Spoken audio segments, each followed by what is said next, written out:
You got to keep working it, kneading it until it's really not sticky anymore. And that takes a lot of additional flour, particularly because of the spinach. Even though you try to smush it out as much moisture as you can, it keeps staying sticky. So what I've done is I've added probably another half a cup of flour when I was still kneading it. And now what I do is I dip it in a little bit of flour here as I'm kneading it. See, all floury, and I fold it over and I put it through again. And it really comes out a beautiful green color.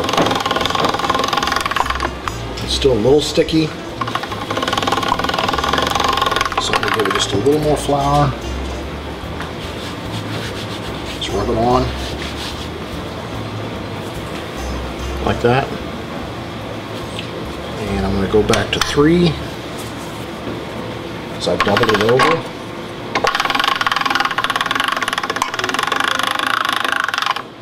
Alright, this will be perfect. I'm going to get it back to being about the same width as the pasta maker. So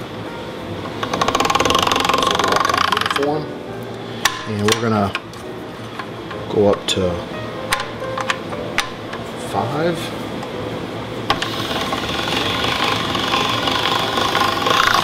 And 6 is where we're stopping.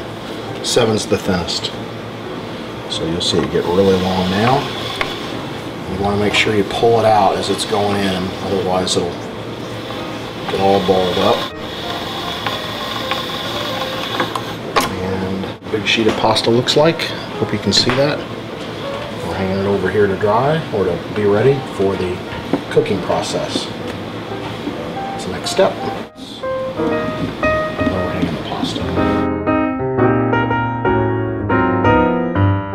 All right, we've got a 9 by, Liz, what is it, 9 by 13? 9 by 13 casserole thing. You're not supposed to show me, but whatever. We've buttered it. Just layered, kind of thickly rubbed butter on, and we're getting ready to cook the pasta. Create the béchamel, and start layering it. And we're not too far away. It's kind of fun. Taking a strip and cut it into 3 portions, and we throw it in the boiling water, 3 pieces at a time, and the water will stop boiling. And then once the water starts boiling, we take them out. And we are going to put them in cold water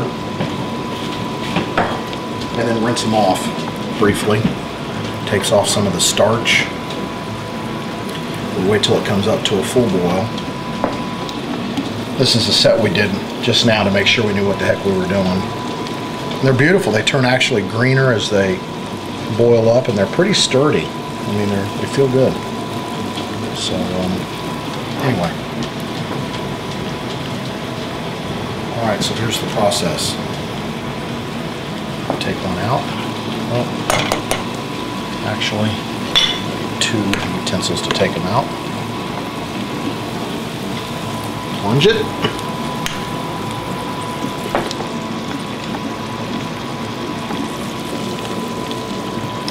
Plunge it.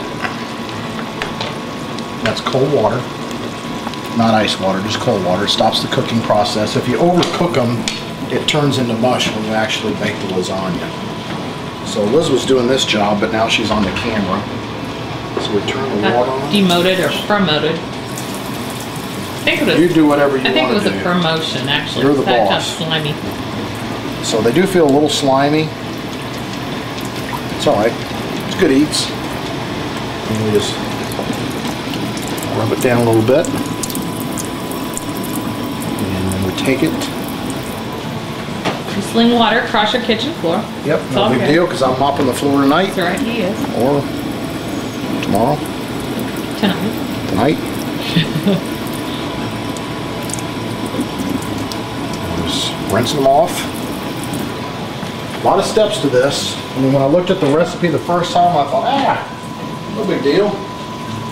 This is an all-day process, but I've been told this is really well worth it. So we're excited. All right, we're making the bechamel sauce now.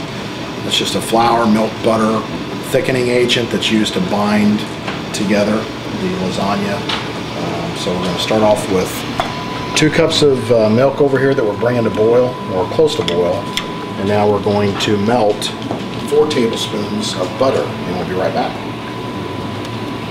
Bechamel, we've got the butter melted. Now we're going to add the flour to the butter.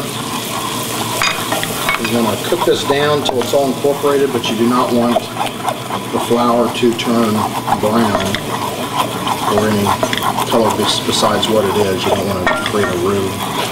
Or what is it in New Orleans cooking when you create a dark flour butter mixture for like gumbos and stuff? Yeah.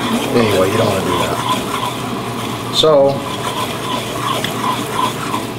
just want to cook this down a little bit so we kind of dissolve the raw flour. Yeah, dissolve the raw flour texture and taste.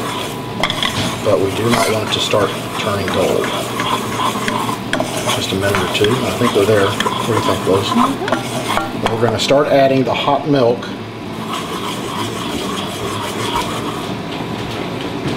Turn the heat off on the flour. We're going to start adding hot milk at about 2 tablespoons at a time. We'll just add it and wait for it to incorporate. That's incorporated. A little more. About 2 tablespoons at a time. What we'll end up with is something almost the consistency of a whipped sour cream. And I think we're to the point now where a whisk might be a good idea. So I'm going to move this to a whisk.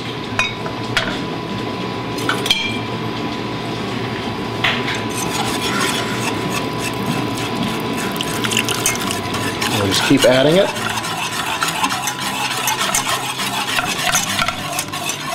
You're going to stay with us till you see the end result of a true béchamel. Béchamel. Béchamel.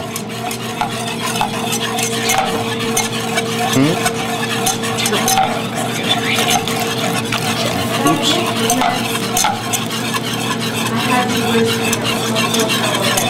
Okay, I guess we'll have to edit that out of the video.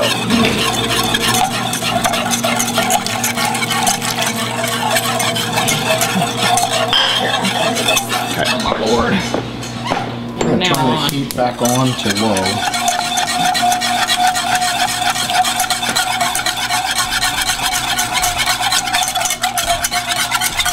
So said if it's too runny, she said just add a little bit more flour. It'll thicken up once it... Turn the heat back on to it.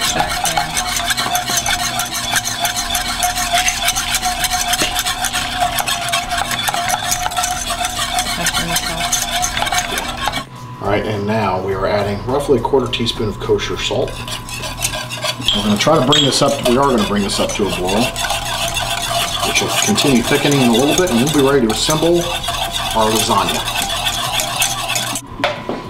What's it called? Bechamel. Bechamel. We're going to do roughly a tablespoon. And we're going to do a little bit more. Give ourselves adequate coverage down here.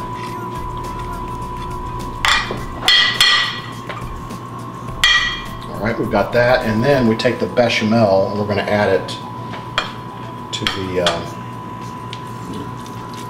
Bolognese. Bolognese. Blocking her view. Oh, that's good. You think? Mm-hmm. Okay, so that's mixed in. Now, we take our first piece of a pasta.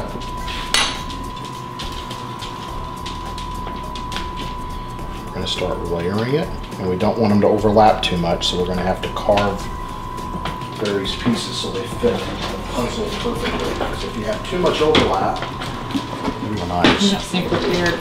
Not. If you have too much overlap, then they don't cook properly. So we're going to carve a piece. A little doctoring. Doctoring, which is fine.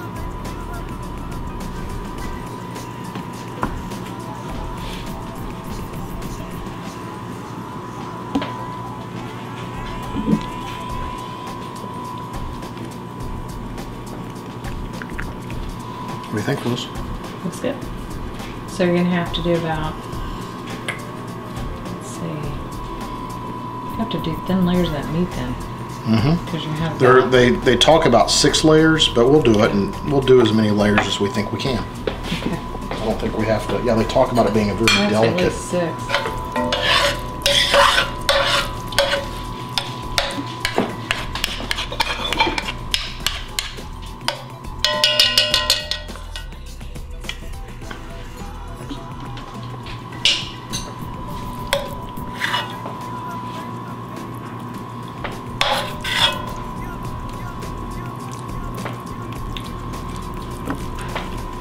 It's a little different than what we've gotten to think of as pasta, what we think is Italian pasta here.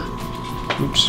Which is, what, 2 or 3 layers with a bunch of tomato and cheese, and they're real light on the stuff, the filling, or the Bolognese sauce in this case. Now do you sprinkle with? Now we hit it with a little Parmesan cheese. Just a sprinkle.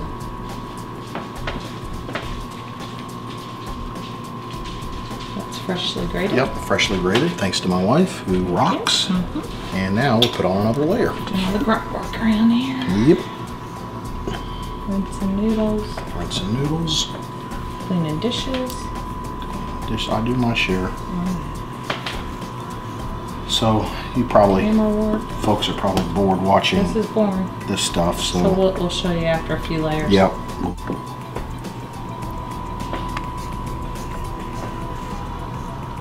We just brought her out. It's been 400 degrees at about 15-20 minutes, and now we're gonna let her rest, and we're gonna cut her up. It's very delicate. Very delicate. Shut up, Coco. We love you, Coco. We love you, but we will sell you.